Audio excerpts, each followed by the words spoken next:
আর কেমন আছেন সবাই? বাংলা ইনফরমেশন ইউটিউব চ্যানেলে আপনাদের সবাইকে স্বাগত জানাই।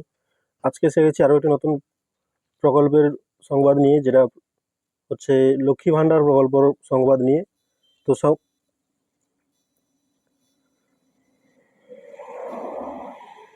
তো শুরু করার আগে সবার কাছে একবার বলি, আমার এই ছোট্ট ইউটিউব চ্যানেলটিকে লাইক করো, সাবস্ক্রাইব করো এবং পাশে থাকা বেল আইকনটিকে অন করে আমার সঙ্গে থাকো, যাতে যাতে আমি প্রতিনিয়ত নতুন নতুন বিজ্ঞপ্তি ও চাকরির সংবাদ প্রতিনিয়ত নিয়ে আসতে পারি।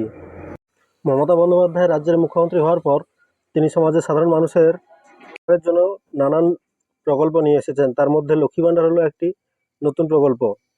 লক্ষ্মী ভান্ডার প্রকল্পের জন্য একটি নতুন নিয়ম জারি করেছে রাজ্য সরকার। সেটা একবার দেখে নেব এবং জানতে হলে পুরো ভিডিওটি শেষ পর্যন্ত দেখতে হবে তোমাদের। প্রথম দিকে এই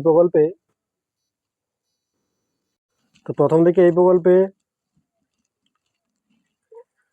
অনগ্রসর শ্রেণীর মহিলারা মাসে 1000 টাকা, সাধারণ মহিলারা মাসে 500 টাকা করে পেত। তো এই প্রকল্পের জনপ্রিয়তা বৃদ্ধি পাওয়ায় পরে এই প্রকল্পের পরিমাণ আরও বাড়িয়ে দিয়েছেন এবং এই প্রকল্পের মাধ্যমে বর্তমানে মহিলারা পাচ্ছেন প্রতি মাসে, সাধারণ মহিলারা পাচ্ছেন 1000 টাকা এবং অনগ্রসর শ্রেণীর মহিলারা পাচ্ছেন 1200 টাকা করে। তো এই প্রকল্পে যেটা দেখতে পাচ্ছি, যাদের ব্যাংক অ্যাকাউন্টের সঙ্গে আধার কার্ডের লিঙ্ক নেই,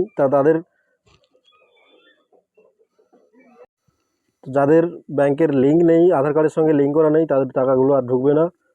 তো তাড়াতাড়ি যতটা সম্ভব এই ব্যাংকে গিয়ে আধার কার্ডের লিঙ্কটা করিয়ে নিন এবং দেখব আজকে সেই স্ট্যাটাসটা চেক করব, লক্ষ্মী ভান্ডারের স্ট্যাটাস ঠিকভাবে আছে কিভাবে কিনা সেটা দেখে নেব।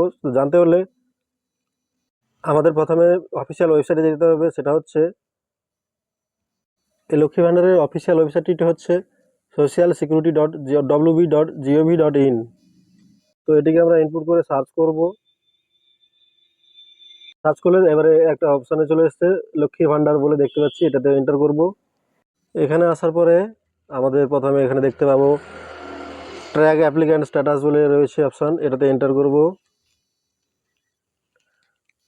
এখানে এসে আমাদের সার্চ ইউজিং দেখাচ্ছে এখানে।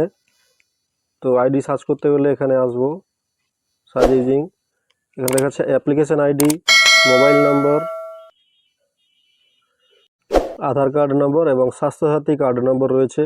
আমরা যে কোনো একটা নিয়ে নেব। যদি অ্যাপ্লিকেশন আইডি না থাকে, মোবাইল নম্বর বা আধার নম্বর নিতেই পারি। নিয়ে এখানে ক্যাপচা কোডটা এন্ট্রি করতে হবে, দিয়ে সার্চ করলেই বেরিয়ে আসবে স্ট্যাটাস, কারো পেন্ডিং রয়েছে কি কারোর